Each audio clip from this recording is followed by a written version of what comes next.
হাস্যকর বিষয় হচ্ছে যখন এই ঘটনাগুলো ঘটছিল সেই সময় তো উনি বাইরে দেওয়ার সময় তো আপনি শুনলেন পেছনে দুম দাম করে বোমা পড়ছে, উনি বলছেন না না আমি কিছু শুনতে পাচ্ছি না, আমি কিছু দেখতে পাচ্ছি না, একদম আমাকে শিখিয়ে দিয়েছে, ইনস্ট্রাকশন দিয়ে দিয়েছে, আমি কিছু শুনতে পাচ্ছি না। মানে পুলিশদের খুব সুন্দর লাইফ, আমি তো দেখছি পুলিশের চাকরি দারুণ, একবার ঢুকে পড়তে পারলে কেল্লা ফতে, কিছু শুনতে হয় না, কিছু দেখতে হয় না, আর বাকি মারামারি যা কিছু তার জন্য সিভিক ভলেন্টিয়ার তো রয়েছে। আমি বলি যাদের দেখার কথা তারাই বা কি করছেন? এই গোটা ইলেকশনের সময় থেকে আমরা দেখলাম ভরতপুরের তৃণমূল বিধায়ক হুমায়ুন কবির ভোটের সময় তিনি হুঁশিয়ারি দিয়েছিলেন, ভোট পেরোতেই কি দেখতে পাচ্ছি রাজ্যে পুর এবং নগরোন্নয়ন মন্ত্রীর মুখে উস্কানিমূলক মন্তব্য স্পষ্ট। একজন রাজ্যের মন্ত্রী, প্রথম সারির মন্ত্রী ফিরহাদ হাকিম, পুর নগরোন্নয়ন মন্ত্রী, তিনি একটি ধর্মীয় অনুষ্ঠানে গিয়ে যে ভাষায় বক্তব্য রাখলেন। এই মুহূর্তে কাজী মাসুম আক্তার আমাদের সঙ্গে আছেন কিনা আমি জানি না, আমি আমার টিমকে বলবো কাজী মাসুম আক্তারকে একটু জয়েন করানোর জন্য যাদের এগুলো দেখার কথা, মানে আমার তো মনে হচ্ছে যে বেসিক্যালি আমরা ভিডিওগুলো দেখাচ্ছি বলে, ভিডিওগুলো পাচ্ছি বলে, তাই জন্য পুলিশের তবু ঘুম ভাঙছে, পুলিশ তবু অ্যারেস্ট করছে। নাহলে যেরকম রাধামোহন বাবু বললেন যে ভিডিও দেখলে তবেই তো আমরা অ্যারেস্ট করছি, ভিডিও না দেখলে যত, আপনি বললেন তো তাজিমুলের ভিডিও দেখার পরে আপনি অ্যারেস্ট করেছেন আপনারা।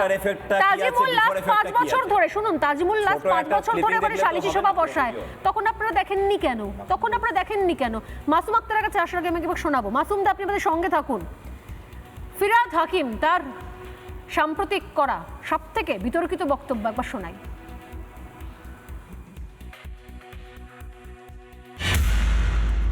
আমরা জন্মগতভাবে ইসলাম নিয়ে জন্মেছি এবং ইসলাম নিয়ে জন্মার মানে আমাদের রসুল আমাদের জান্নাতের পথ সুদৃঢ় করে দিয়েছে। যদি বড় কোনো অন্যায় না করি তাহলে ইসলাম নিয়ে জন্মানো মানে জান্নাতে পৌঁছে যাওয়া।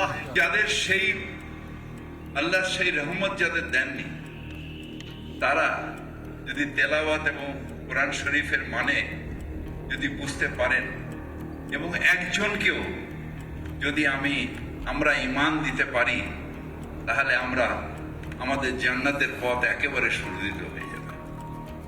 আমরা নিজেরা মুসলিম ঘরে জন্মেছি, মুসলমান ঘরে বড় হয়েছি, আমাদের নামাজ আদব কায়দা সব আমাদের বেশিরভাগই মানুষের জানা, কিন্তু যারা দুর্ভাগ্য নিয়ে জন্মেছে, যারা ইসলাম নিয়ে জন্মায়নি, তাদের দাওয়াতে ইসলাম অর্থাৎ ইসলামের দাওয়াত দিয়ে তাদের মধ্যে নিয়ত নিয়ে ঈমান নিয়ে আসলে এটা আল্লাহ তাআলাকে খুশি করা হবে।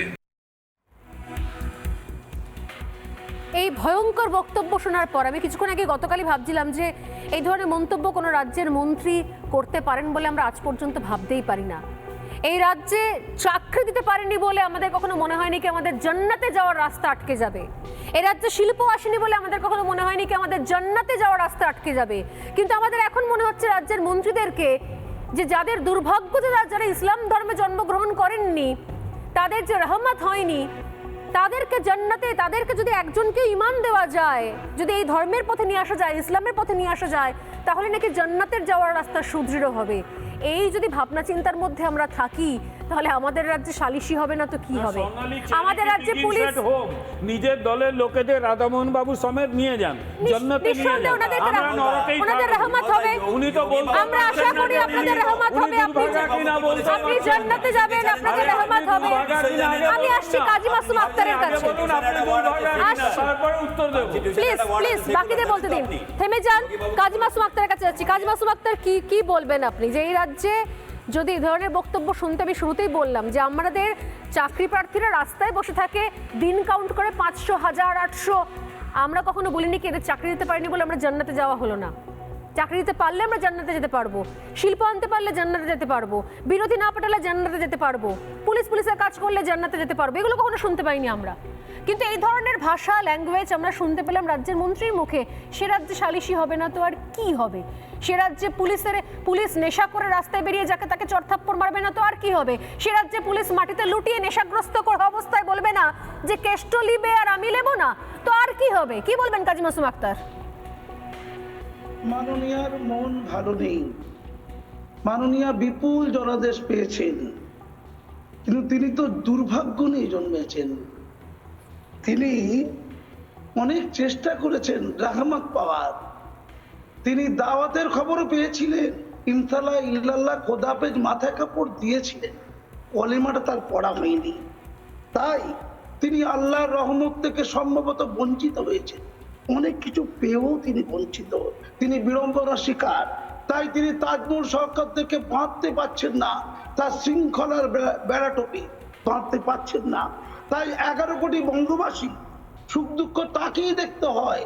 তাই প্রত্যেকটা বিভাগে অবিশ্বস্ত লোক বসে আছে, প্রত্যেকটা মন্ত্রিসভায়, প্রত্যেকটা ডিপার্টমেন্টে, প্রত্যেকের সুখ দুঃখ তাকেই দেখতে হয়। প্রত্যেকটি লোকসভা প্রার্থী, প্রত্যেকটি বিধানসভা প্রার্থী যারা, সকলকে মাননীয়াকে দেখতে হয়। কাহা তাক দেখবে, কাহা তাক দেখবে, তাকে যে আবার জন্ম নিতে হবে। মাননীয়া, আপনি চেষ্টা করে যান মাননীয়া, মনে হয় এই জন্মে আর আপনার স্বপ্ন পূরণ হবে না।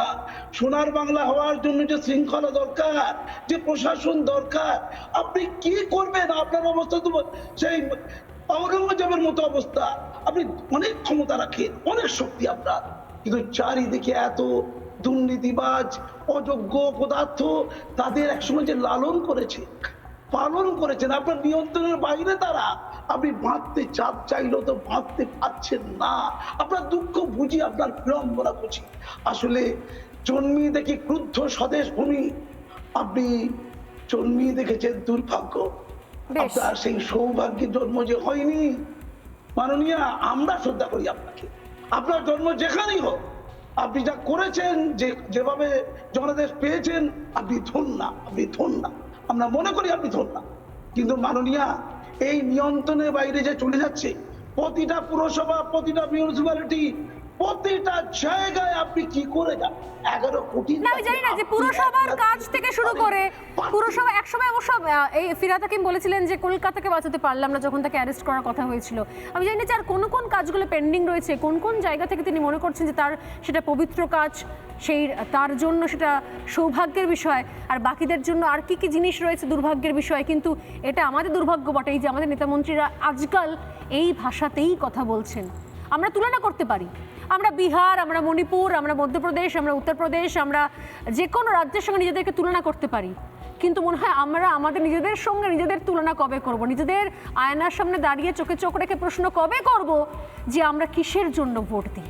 সময় একদম শেষ বিমল, একদম সময় শেষ, আমি আর কারোর কাছে যেতে পারছি না।